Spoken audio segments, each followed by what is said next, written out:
Hello friends, welcome to my channel.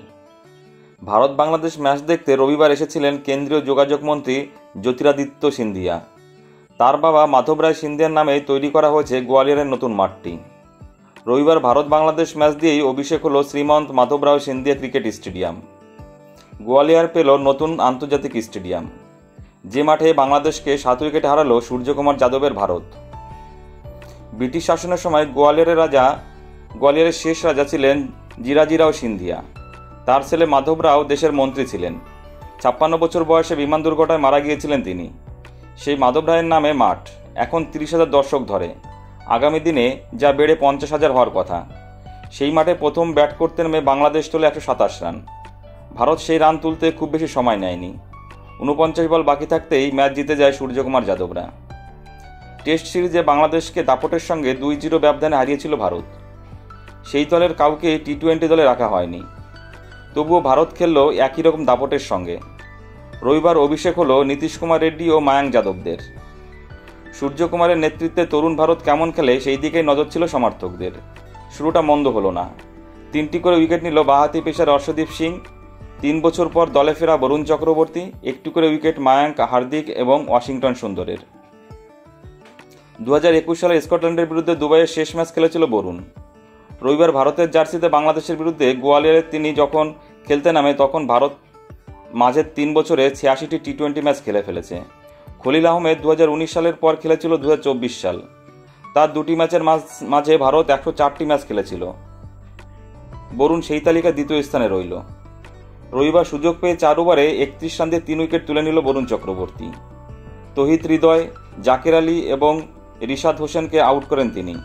ভারতের হয়ে 54টি টি-20 match খেলে অভিজ্ঞ অর্শদীপ সিংও 3টি করে উইকেট নেন। নজর কাড়লেন মায়াঙ্ক। আন্তর্জাতিক ক্রিকেটে অভিষেক ম্যাচে টি-20 শুরু করলেন মেডেন ওভার দিয়ে। মায়াঙ্ক আইপিএলে নজর কেড়েছিল তার গতির জন্য।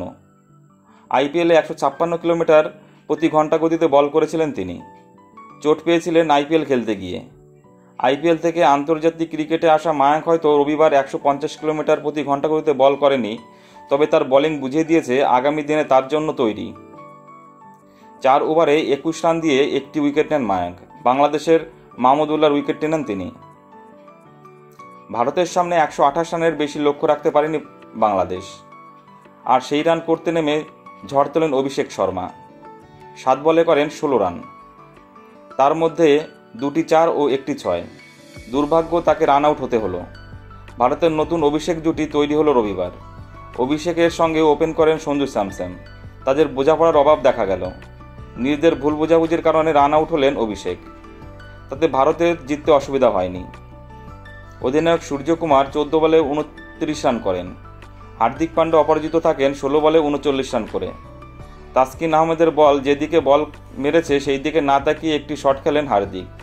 ভারত কতটা দাপটের সঙ্গে জিতেছে সেটা প্রমাণ হয়ে যায় ওই শটটাই। রবিবার ভারতের লড়াইটা ছিল অনেকটা নিজেদের সঙ্গে। টি-20 বিশ্বকাপের পর রোহিত শর্মা, বিরাট কোহলি এবং রবীন্দ্র জাদেজা এই ফরম্যাট থেকে অবসর নিয়ে নেয়। তাদের জায়গা নেওয়া ক্রিকেটারদের প্রয়োজন। টেস্ট দলে খেলা ক্রিকেটারদের এই সিরিজে রাখা হয়নি, ফলে অনেক তরুণ ক্রিকেটারই এই ম্যাচে খেলার সুযোগ পেয়েছে। ঋষভ পান্ট থাকলে সুযোগ পান না সঞ্জু স্যামসন, তাকে সুযোগ দিয়েছে গম্ভীর। তিনি 19 বলে 29 রান করেন। সেই সঙ্গে ভারত দেখে নিতে চাইছে রিয়ান পারাগদেরও।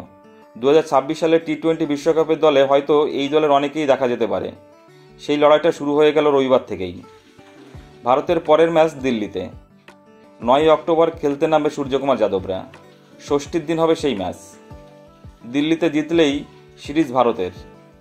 বন্ধুরা, টেস্টের মতো ওয়ানডেতেও কি পারবে, এই টি-20 থেকেও পারবে বাংলাদেশকে হোয়াইট ওয়াশ করতে? প্লিজ কমেন্টস করে জানাও। আর ভিডিওটি ভালো লাগলে অবশ্যই লাইক, কমেন্টস এবং শেয়ার করে দিও বন্ধুরা, এবং চ্যানেলটি সাবস্ক্রাইব করে দিও। সকলে ভালো থেকো, ধন্যবাদ।